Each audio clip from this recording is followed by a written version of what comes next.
Olha, a casa vai caindo para o Bolsonaro. O Celso de Mello, ministro do STF, ele vai para cima. Ele falou hoje, se o Bolsonaro continuar desafiando as instituições, ele vai ser afastado. Para continuar as investigações, o Bolsonaro é afastado por 180 dias.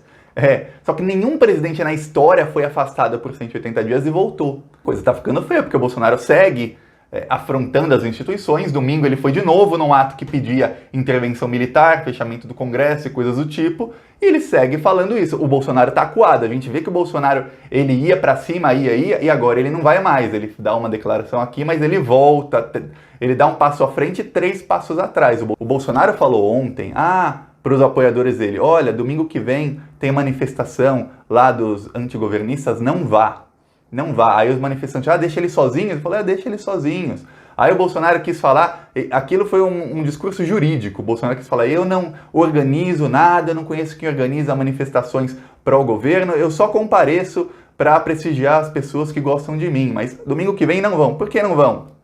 Bolsonaro vai mandar a polícia fazer um escarcéu, descer o cacete nos manifestantes. E saiba, neonazistas, gente do Bolsonaro, da Sara Giromini, esses criminosos, eles vão se infiltrar nas manifestações contra o Bolsonaro para tocar o terror, para destruir coisa, para provocar a polícia, para que a polícia possa ter desculpa para descer o cacete, para jogar bomba, para tacar bala de borracha, inclusive para atirar, talvez com munição real, e para o Bolsonaro poder ter desculpa para GLO, que é Garantia de Lei e Ordem, que é para levar o exército para as ruas. É isso que o Bolsonaro está querendo. E o Celso de Mello deu um recado para ele hoje, falou, continua fazendo esse tipo de coisa, você vai ser afastado, queira ou não queira. O Celso de Mello não apenas mandou esse recado hoje, ele negou os pedidos para que o celular do Bolsonaro fosse apreendido. Isso era óbvio que aconteceu, eu já tinha falado. Ia abrir um precedente perigosíssimo do STF pegar o celular do presidente da República.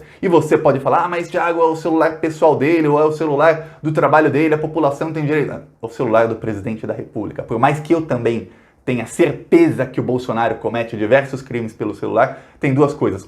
O Bolsonaro apaga tudo e ele troca de aparelho celular praticamente semanalmente. A gente tem que ver no cartão de crédito corporativo dele quanto ele gasta em celular por mês. A gente sabe que ele gasta 56 mil quando era deputado de gasolina, comprou 12 mil litros de gasolina. Quanto ele está gastando em celular agora? Porque ele troca de aparelho toda hora, ele joga fora um e coloca outro. Ele troca de número também toda hora. Por quê? Porque ele não quer deixar provas. Então não adianta pegar o celular dele, a primeira coisa. Segunda coisa é que abre um precedente perigosíssimo, porque hoje é o Bolsonaro, mas amanhã é um cara que não é corrupto e que realmente o STF está indo para cima dele por conta de corrupção, alguma coisa assim. O lado do Bolsonaro é completamente inútil nas investigações, que já tem tantas provas contra o Bolsonaro. O que falta é politicamente tempo.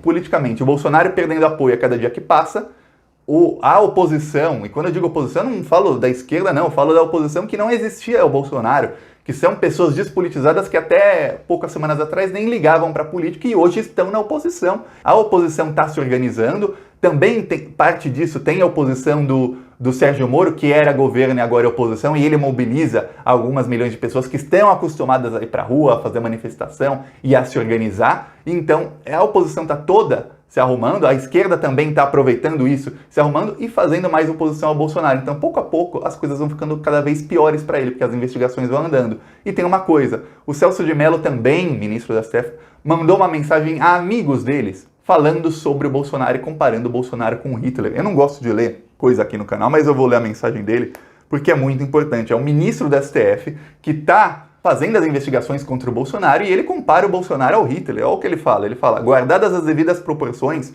o ovo da serpente, a semelhança do que aconteceu na Alemanha antes do nazismo, parece estar prestes a eclodir no Brasil. Quer dizer, ele está falando que o ovo da serpente, a serpente no nazismo, está nascendo. Aí ele fala, é preciso, em letras maiúsculas ele fala, é preciso resistir à destruição da ordem democrática para evitar o que ocorreu na República da Alemanha, quando Hitler, após eleito pelo voto popular e nomeado primeiro-ministro em 1933, ele não hesitou em romper e nulificar a progressista, quer dizer, o Hitler foi eleito pelo voto popular, passou um tempinho e ele falou, peraí, eu vou ser o ditador aqui, agora sou só eu. É o que o Bolsonaro está fazendo, é a mesma coisa. Quem está falando isso não sou eu, Thiago, é um ministro do STF que está liderando investigações contra o Bolsonaro. Olha o tamanho da encrenca que está o Bolsonaro. Aí o Bolsonaro vai falar, não, esse cara é suspeito, ele não pode me julgar, troca quem vai ser o ministro da investigação. Saindo o Celso de Mello, imagina, entre o Gilmar Mendes, o Alexandre de Moraes, a coisa piora para o Bolsonaro. São minoria, o Hitler era a maioria. Aí é que está a diferença, só que o Bolsonaro ele está tentando. E o Celso de Mello, que é quem está investigando, já está a par disso e não vai deixar. Do outro lado, tem o Alexandre de Moraes em outras investigações, que também não vai deixar. No Rio de Janeiro, tem as investigações do Ministério Público do roubo de dinheiro público do Flávio Bolsonaro. Também não vão deixar. Ele vai cada vez mais fazendo alusão ao nazismo. A gente viu a Sara Giromini com tochas, a gente está vendo o Bolsonaro com leite, e também é uma provocação aos protestos antirracistas que estão acontecendo no mundo inteiro, não é só nos Estados Unidos, está acontecendo no Brasil. Ontem em Curitiba foi uma multidão, foi em Amsterdã, foi em Portugal, vários protestos. Ele está fazendo provocações e ele está assumindo que ele é nazista. Eu falei desde 2013 que esse cara era nazista. Você está assistindo o vídeo, provavelmente também falou. Agora é hora de todos nos unirmos para tirar esse genocida, esse assassino, esse, agora eu posso falar com todas as letras, abertamente, esse nazista. Então, quer ajudar o Dá um Empurrão Final? Curte o vídeo, se inscreve no canal. É 1 segundo de graça se inscrever. Vamos dar um empurrão final. Falou.